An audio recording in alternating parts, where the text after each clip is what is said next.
El murmullo. Nunca fui de los que creían en lo sobrenatural. A lo largo de mi carrera como médico, había visto todo tipo de dolencias y emergencias que pondrían a prueba los nervios de cualquiera, pero siempre encontraba una explicación racional. Sin embargo, nada me preparó para lo que viví durante una guardia en el Hospital General San Ignacio, un lugar apartado en las afueras de Guanajuato, allá por el año 1982. Era una estructura antigua, levantada sobre cimientos llenos de historias y silencios que se alargaban al caer la noche.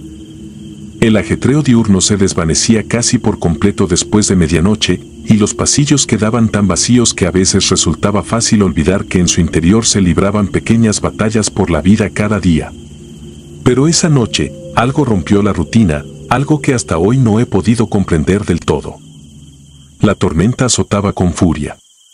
El viento hacía temblar las ventanas y la lluvia golpeaba los cristales con una insistencia que se filtraba hasta los huesos. Recuerdo haber mirado mi reloj, las agujas marcaban las 2:07 de la madrugada. El personal de guardia era reducido, solo estábamos la enfermera de turno, un camillero en recepción, 2 médicos más en urgencias y yo, supervisando una sala donde teníamos a un paciente delicado. El hombre, de unos 70 años, luchaba contra una neumonía severa. Su respiración se escuchaba pesada, con un compás irregular que, en cualquier momento, podía detenerse. Trataba de concentrarme en él, ajustando el suero y revisando los monitores, pero la tormenta afuera creaba un escenario demasiado sobrecogedor. Relámpagos iluminaban brevemente los pasillos antes de sumirlos de nuevo en tinieblas. De pronto, un apagón. Toda la energía se esfumó en un parpadeo, y el hospital quedó sumergido en una oscuridad que pareció tragarlo todo. Inmediatamente pensé en el generador de emergencia. En cualquier otro apagón, lo normal era que se encendiera en cuestión de segundos. Pero pasaron 20, 30, 40 segundos, y nada. El silencio se hizo tan espeso que hasta mi propia respiración me resultó estridente. Supuse que era producto de mi imaginación, pero sentí un golpe de frío recorriendo los pasillos y pasando por mis brazos como si hubiese abierto la puerta de un congelador gigante. Palpé mi linterna y la encendí, intentando orientarme. Caminé con cuidado hacia el pasillo principal, y noté que la enfermera de turno venía en mi dirección sosteniendo una pequeña luz de emergencia. No pronunciamos palabra. Le hice un ademán para que se quedara cerca. Algo no se sentía normal en aquel apagón. Había presenciado otros cortes de electricidad, pero jamás me había invadido esa sensación de que algo acechaba en la penumbra. Cuando, al fin, las luces volvieron, el aire todavía parecía cargado de estática, como si la tormenta se hubiese metido en cada pared. Esa madrugada, sin embargo, fue tan solo el principio de una serie de sucesos difíciles de explicar.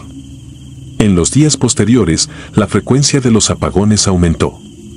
A veces se producían a la misma hora, a veces variaban unos minutos, pero siempre alrededor de las 2 de la mañana. El personal empezó a mostrar incomodidad. Enfermeras y auxiliares comentaban que, durante la oscuridad, oían pasos en los pasillos, golpes que parecían venir de cuartos vacíos e incluso susurros que se perdían cuando alguien osaba preguntar, ¿hay alguien ahí? Yo me aferraba a la lógica, proponiendo que quizá eran ruidos del viento o problemas con la instalación eléctrica, pero internamente, una punzada de incertidumbre me seguía a todas partes. Con cada apagón, la tensión subía. En una de esas ocasiones, la penumbra me encontró revisando un expediente en la sala de registros. El generador volvió a fallar y, por un lapso de 3 minutos que parecieron una eternidad, no pude ver nada. Oí un portazo y el sonido de muebles arrastrándose, aunque el lugar estaba vacío, solo cajas y papelería antigua. Cuando finalmente hubo luz, corrí a ver qué había sucedido, seguro de que encontraría algo caído. Pero estaba todo en su sitio, como si la penumbra se hubiese burlado de mí. El corazón me latía con tal fuerza que apenas podía disimular mi agitación si alguien se acercaba a preguntarme si estaba bien.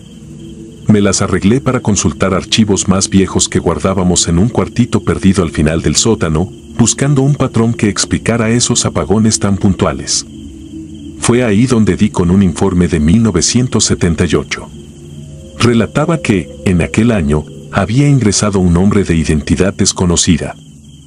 Lo habían encontrado gravemente herido en un camino rural cercano al hospital. Nadie reclamó su cuerpo, nadie supo su nombre ni de dónde venía, y murió justamente a las 2:07 de la madrugada. Tomé nota de la fecha y la hora, reconociendo el eco inquietante con lo que estaba ocurriendo ahora. Según el reporte, el individuo, antes de exhalar su último suspiro, repitió una frase que un enfermero registró entre balbuceos: «No me iré solo, él vendrá por mí». Nunca se aclaró a quién se refería. Aquello despertó mi curiosidad y al mismo tiempo me generó escalofríos. Intenté compartir mis hallazgos con un par de colegas, pero lo hice con cautela. Uno de ellos, más veterano, desvió la mirada y me confesó que había oído rumores sobre la existencia de un espíritu errante que merodeaba por el hospital, especialmente durante las noches de tormenta. No le di mayor importancia en ese momento, creyendo que eran simples supersticiones de un lugar aislado, con personal que cargaba muchas horas de trabajo y tensiones acumuladas. La situación cambió abruptamente cuando uno de los pacientes, un joven con un cuadro de apendicitis, se despertó gritando en plena madrugada. Justo en uno de esos apagones, aseguró que alguien se había acercado a su cama. Tenía la certeza de haber sentido un aliento helado junto a su oído y vio, por un instante, la silueta borrosa de un hombre vestido con algo que no supo describir con claridad. Lo atiné a calmar con un sedante, mientras él temblaba y sus ojos reflejaban un terror real. Esa misma noche, un auxiliar de limpieza afirmó que en el pasillo posterior había visto lo que describió como una sombra alta que se movía sin hacer ruido. Cuando el auxiliar se aproximó para verificar, no encontró a nadie. Empecé a notar que cada testimonio era coherente, una presencia que tomaba forma humana, siempre en los pasillos oscuros, y la temperatura que descendía a un nivel inusual. En silencio, recopilé toda esta información sin saber muy bien qué hacer con ella. Nadie quería mencionarlo abiertamente, pues temían parecer locos o supersticiosos. Pero en los ojos de cada compañero de guardia se leía la misma pregunta: ¿estamos siendo testigos de algo más allá de nuestra lógica médica? Una noche, no pude contener mi necesidad de entender. Sabía que al filo de las 2 se avecinaba otro corte de luz y me armé de valor. Preparé una linterna de mayor potencia y recorrí los pasillos con sigilo en busca de pistas concretas. El reloj marcó las 2:06. El silencio pesó como una manta sofocante y, en el preciso instante que el segundero llegó al siguiente minuto, el apagón se produjo. La oscuridad parecía un abismo, y la única guía que tenía era el haz tembloroso de mi linterna. Avancé unos pasos y juraría que, a mi derecha, sentí un movimiento. Un escalofrío intenso me recorrió la columna. Apunté la luz hacia ese rincón y de repente lo vi, o al menos, creí verlo. Una figura difusa, como si la sombra adquiriera volumen. Era alta, parecía observarme sin ojos, sin facciones reconocibles, un contorno suspendido que se perfilaba contra la nada. Se me cortó la respiración. Por un segundo, no supe si gritar o retroceder. El tiempo pareció congelarse y, en ese lapso eterno, tuve la certeza de que algo no humano estaba ahí. Y entonces, de improviso, mi linterna parpadeó y se apagó. Quise moverme, pero mis piernas no respondían. Sentí una presión fría en el pecho, como si algo me empujara o intentara atravesarme. Justo cuando pensé que no resistiría ese pánico, las luces volvieron y el generador se encendió.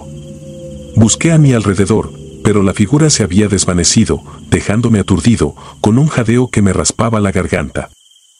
Intenté calmarme, recordando mi formación médica. Tenía que haber un motivo lógico, una crisis de estrés, un juego de luces, algo explicable. Pero en el fondo de mi mente sabía que no era tan simple. Tras ese encuentro, comencé a investigar con mayor determinación. Encontré informes de otros pacientes que habían muerto a la misma hora, cada uno en circunstancias extrañas. Algunos eran indigentes, otros personas que no tenían familia cercana. Parecía que esa muerte inicial de 1978 había desencadenado una estela de situaciones que se repetían esporádicamente. Lo peor era darme cuenta de que estos incidentes se vinculaban con noches de tormenta. Había un patrón, un ciclo que convertía ese punto horario en un umbral, un cruce entre la vida y algo que no alcanzo a nombrar. El personal se mostraba cada vez más nervioso. Se escuchaban rezos en los pasillos, susurros al oído y relatos de sensaciones heladas que recorrían cuartos enteros sin explicación. Nadie quería estar solo, sobre todo cuando se acercaba la hora fatídica. Algunos sugirieron traer a un sacerdote para bendecir el lugar, pero las autoridades del hospital se negaron, temiendo que corrieran rumores y el sitio perdiera prestigio. En vez de eso, instalaron un nuevo sistema de generadores, pero las fallas persistían a la misma hora, como si algo boicoteara la tecnología. Conforme avanzaban las semanas, me costaba dormir incluso en casa. Cerraba los ojos y revivía ese instante de oscuridad, esa mirada vacía que no era mirada, ese silencio que pesaba más que cualquier tormenta. Trataba de hablarlo con mi esposa, pero no encontraba las palabras adecuadas. ¿Cómo explicas con un discurso racional algo que, al parecer, desafía las leyes naturales? Una madrugada, la situación escaló a un punto peligroso. El apagón nos sorprendió en plena cirugía de emergencia. Un joven que había sufrido un accidente en la carretera llegó con hemorragias internas y mi colega y yo apenas logramos estabilizarlo antes de que todo se apagara. Intentamos seguir con linternas y la iluminación mínima que proveían las baterías de los monitores, pero el quirófano era un mar de sombras danzantes. De pronto, el paciente empezó a agitarse, como si un espasmo lo recorriera. Sus pupilas se contrajeron y, en un murmullo, alcanzó a pronunciar algo irreconocible. Sentí un temblor en mi pulso y al volver la vista hacia la esquina más oscura del quirófano, me pareció distinguir otra vez esa presencia informe. Mi colega, tan escéptico como yo, se quedó pálido. Cuando la luz regresó, el joven yacía inconsciente, pero estable. Sin embargo, nos miramos en silencio. Habíamos sentido lo mismo, como si algo nos hubiese vigilado durante toda la operación. Tras ese suceso, comprendí que el hospital guardaba un secreto profundo, algo que no podíamos remediar con antibióticos ni con cirugía. Tenía la sospecha de que el espíritu del hombre desconocido de 1978, o tal vez varias energías atormentadas, seguía buscando respuesta. Tal vez no encontraba descanso porque nadie había reclamado su cuerpo, tal vez alguien lo había asesinado y nunca se hizo justicia, o tal vez existía un abismo más allá de toda lógica en el que las almas errantes se aferran a los lugares donde sufrieron sus últimas agonías.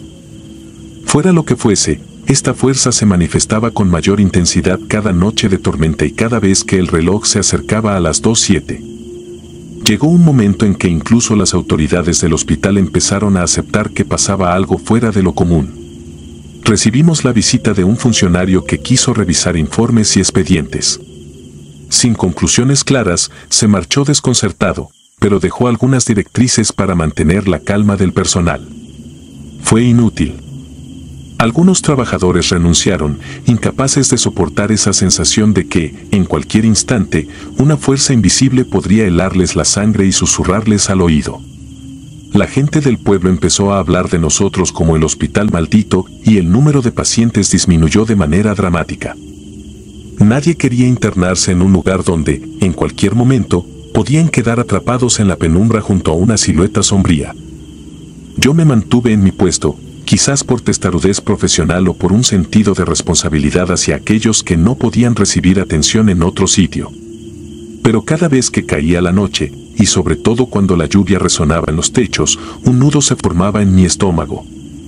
Bastaba mirar el reloj y ver los minutos avanzar hacia esa hora infame para sentir que el aire se volvía más denso, como si algo aguardara. Y siempre, al sobrepasar el umbral de las 2:07, la oscuridad llegaba puntual, impiedosa, acompañada de ese susurro imperceptible que recorría los pasillos. Han pasado los años, pero el recuerdo sigue tan vivo como la primera noche. He trabajado en otros lugares, y en todos me he enfrentado a emergencias críticas, a muertes dolorosas y a escenas que parten el alma. Pero nunca volví a sentir lo que sentí en aquel hospital de Guanajuato. A veces me pregunto si aquella energía sigue allí, atrapada, esperando la tormenta y su minuto exacto para recordar que no encontró la paz. O tal vez, de algún modo, forma ya parte de las paredes, de las tuberías, de cada rincón donde se ocultan los secretos de tantos años de angustias y despedidas. Lo cierto es que cada vez que escucho tronar el cielo, evoco las noches en que corría por los pasillos buscando una explicación. Evoco el frío punzante que me erizaba la piel, la mirada perdida de pacientes que juraban ver sombras y el estruendo del generador que, tarde o temprano, terminaba encendiéndose demasiado tarde. No sé si llamarlo fantasma, ente o simple delirio. Lo que sí sé es que los muros de aquel lugar guardan un murmullo, una historia de dolor y misterio que nadie se ha atrevido a esclarecer del todo. Y aunque trato de racionalizarlo, a veces, en mis sueños, siento ese mismo frío helado. Y despierto con el corazón en un puño, recordando que hay cosas que la ciencia no siempre puede curar ni explicar. El hospital. Entré por primera vez al Hospital General Santa Lucía sin tener idea de lo que me aguardaba en aquellos pasillos grises y desolados. Fui con la esperanza de acompañar a mi tía Rosa, internada en el área de nefrología por una complicación renal severa que la había mantenido hospitalizada durante casi 5 meses. Nadie en mi familia podía quedarse tanto tiempo a su lado, así que decidí tomar la responsabilidad de vigilarla y brindarle consuelo. Ignoraba que aquellas noches se volverían un sendero de horror que marcaría mi vida para siempre. En cuanto crucé la puerta de ingreso, noté algo extraño en el ambiente. No era el típico olor a antiséptico y medicamentos que se percibe en cualquier hospital, sino un escalofrío que parecía abalanzarse sobre mi espalda. El edificio era inmenso y laberíntico, con pasillos que se multiplicaban en cada ala. Aunque la fachada se veía moderna, había secciones tan viejas que parecían pertenecer a otra época. Supe más tarde que gran parte de la estructura se había reconstruido tras un desastre sísmico ocurrido décadas atrás, cuando todavía funcionaba allí una clínica pediátrica. Me lo contaron a medias y preferí no preguntar más, sin intuir todavía la espeluznante raíz de aquellas historias. A mi llegada, el personal de seguridad me guió al área de nefrología, ubicada en una ala relativamente solitaria del segundo piso. Los cuartos estaban ocupados por pacientes que requerían supervisión constante. Mi tía compartía habitación con 3 enfermos más, cada uno acompañado por un familiar. Se suponía que las visitas solo podían entrar en determinados horarios, pero en nefrología pedían un acompañante las 24 horas, pues los tratamientos eran muy delicados. Así fue como me acomodé en una pequeña silla plegable junto a la cama de mi tía, con un zumbido de aparatos médicos como tenue música de fondo. La primera tarde transcurrió con una monotonía soportable. Conversé con la hija de la paciente de al lado, una mujer de unos 40 años, y con un par de familiares que se turnaban para cuidar a un señor mayor. Poco a poco fuimos conociendo las rutinas del lugar, rondas médicas, cambios de turno de enfermeras, horarios de comida y el incesante tránsito de camillas por el pasillo principal.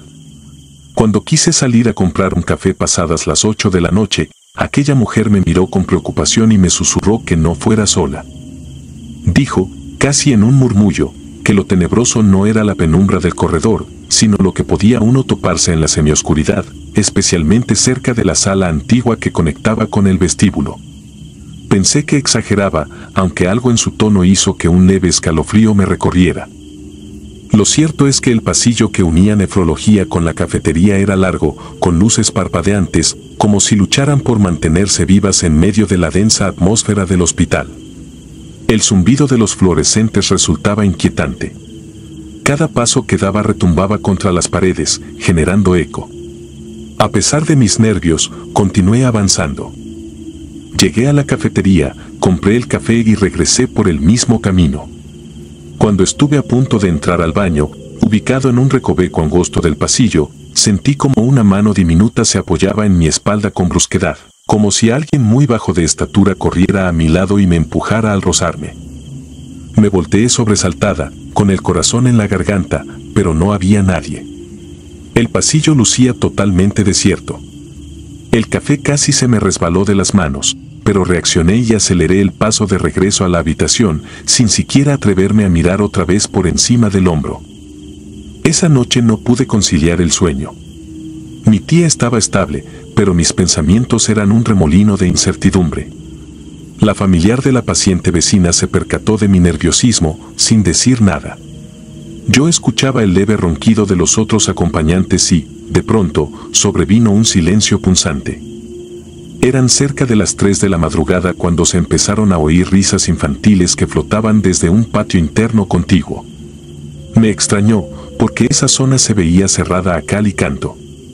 Aquellas voces sonaban como un grupo de niños jugando al aire libre, con risitas suaves y algún correteo que resonaba contra las ventanas. Durante un buen rato intenté ignorarlas, obligándome a pensar que quizá habría una sala de pediatría en funcionamiento y que, por alguna razón, permitían a los niños vagar por ahí. Sin embargo, mi lógica se hizo trizas cuando recordé que las enfermeras habían mencionado que esa parte del edificio, antes de la reconstrucción, ya no era usada para niños. Fue imposible sacarme esa intriga de la cabeza. A la mañana siguiente, bajé a desayunar. Un guardia de seguridad, que notó mi semblante pálido, se acercó con curiosidad. No sé por qué sentí confianza y le relaté aquello de las risas que había escuchado. En voz baja, él compartió la trágica historia de que, antes de las remodelaciones, la antigua sección pediátrica había colapsado por un temblor años atrás y que varios niños y personal médico perecieron allí. Me dijo que, con frecuencia, se escuchaban risitas y pasos a deshoras, especialmente en la madrugada, y que la gente prefería no hablar demasiado del tema para evitar rumores y pánico. Me aconsejó que no vagara sola por zonas poco transitadas cuando ya no hubiera movimiento de médicos ni celadores. Durante los siguientes días, mi rutina se centró en el cuidado de mi tía. La veía decaída y me enfocaba en darle ánimo. Sin embargo, cada noche se repetía la misma atmósfera inquietante.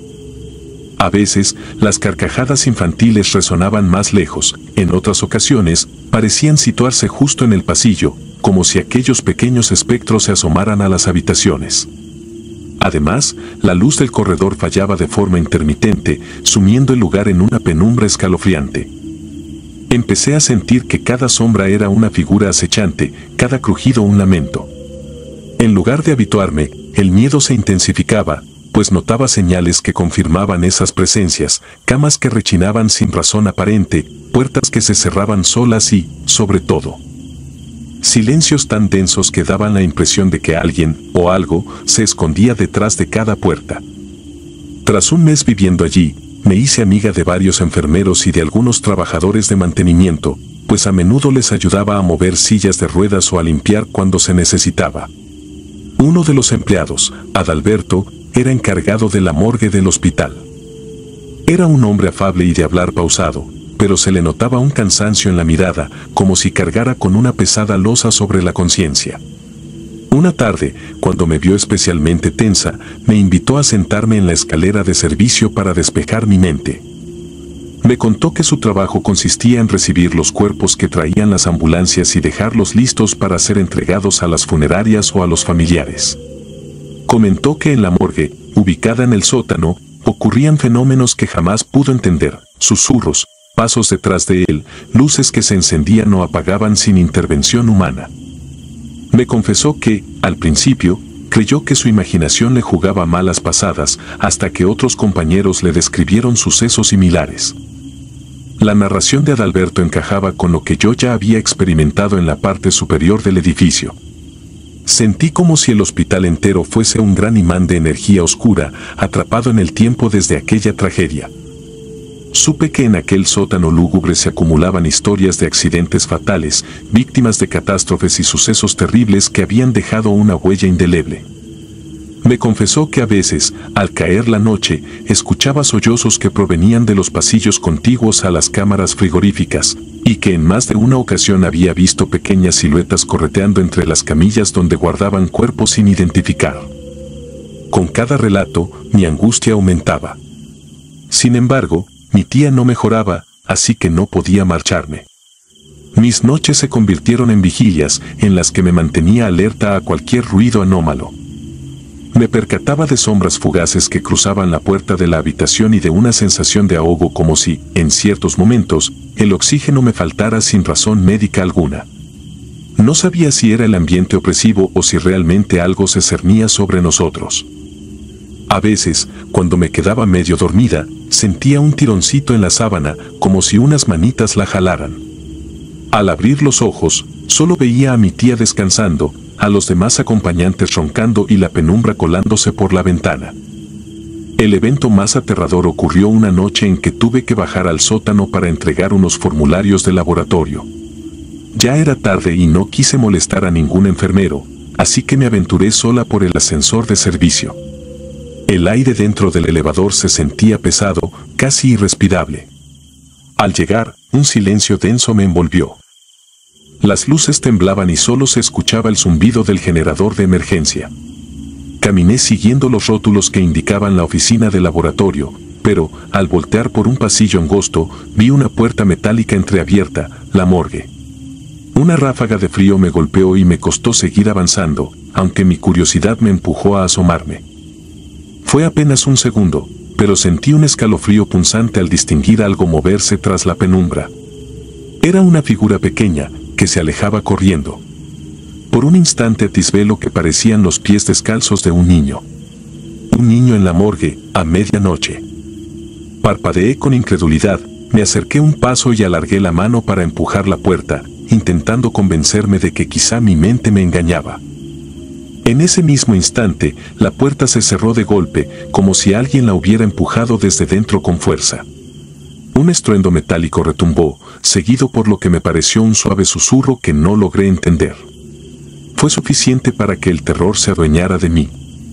Eché a correr por el pasillo, presa del pánico, con la respiración acelerada y las manos temblando. Logré entregar los papeles en la oficina, pero no pude articular palabra acerca de lo que había visto. Preferí guardar silencio y regresar al elevador. Mientras esperaba que se abrieran las puertas, me atormentaba la idea de que algo pudiera venir detrás de mí. Miraba con horror a ambos extremos del corredor, rogando que nada más se manifestara. Subí con tanta prisa que ni siquiera me percaté de que había apretado el botón equivocado y me bajé en el piso equivocado. Al cruzar el umbral del ascensor, me encontré en un pasillo totalmente oscuro. De inmediato, las luces parpadearon y distinguí un rótulo deteriorado, área pediátrica.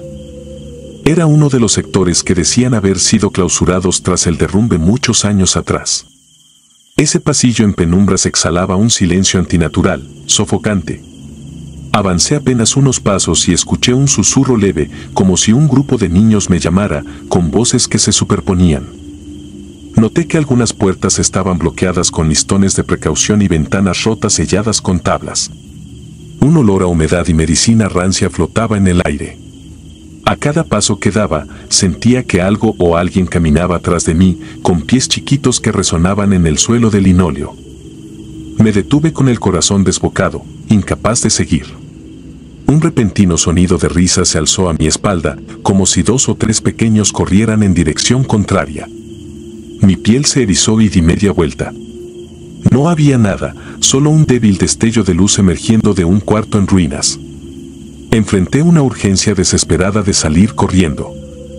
No lo pensé 2 veces y regresé al ascensor.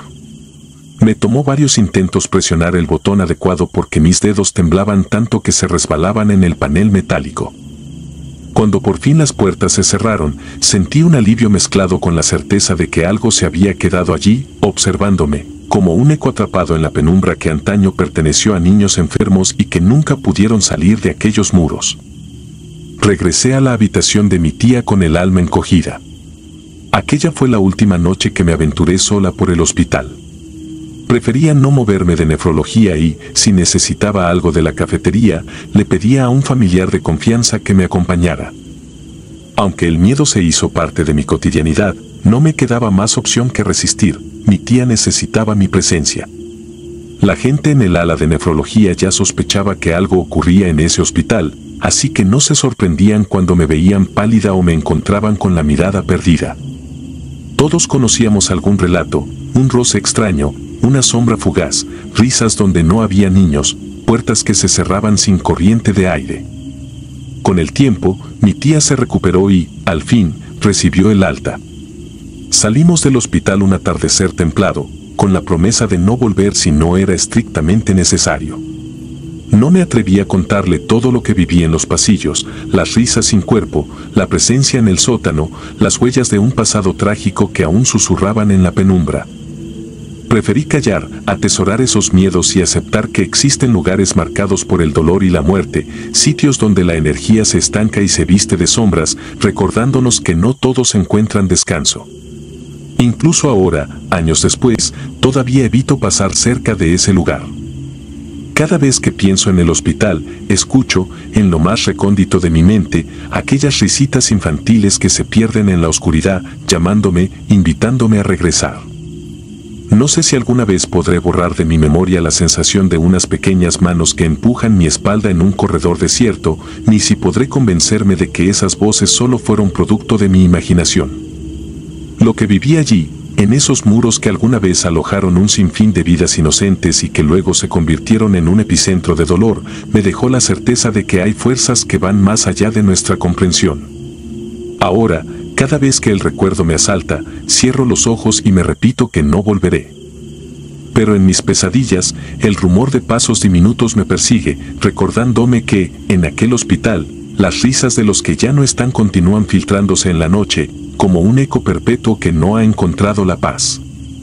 Y sé, con una convicción inquebrantable, que aquellos ecos en la penumbra seguirán acechando a cualquiera que se atreva a internarse en los rincones más oscuros del Hospital General Santa Lucía. Allí, entre paredes frías y pasillos interminables, se esconden huellas imborrables de un pasado trágico. Hay historias que no morirán, pues sus protagonistas permanecen atrapados, repitiendo sus últimos instantes, llamándonos con una risa infantil que hiela la sangre. Nunca subestimé tanto la tenue luz de un corredor vacío como lo hice entonces. Nunca volveré a caminar a solas por ese pasillo después de que la noche cubra el hospital con su manto. Porque a veces, en la penumbra, hay presencias que no descansan y que, al mínimo indicio de vida, se acercan para compartirnos sus lamentos y hacernos cómplices de su eterno sufrimiento. Si te gustaron las historias de terror, regálanos tu like y coméntanos qué te gustaría escuchar en el próximo capítulo. Y si no estás suscrito o suscrita, te invito a que lo hagas para que no te pierdas lo mejor del archivo del terror. Sin más, gracias por escucharnos, hasta la próxima.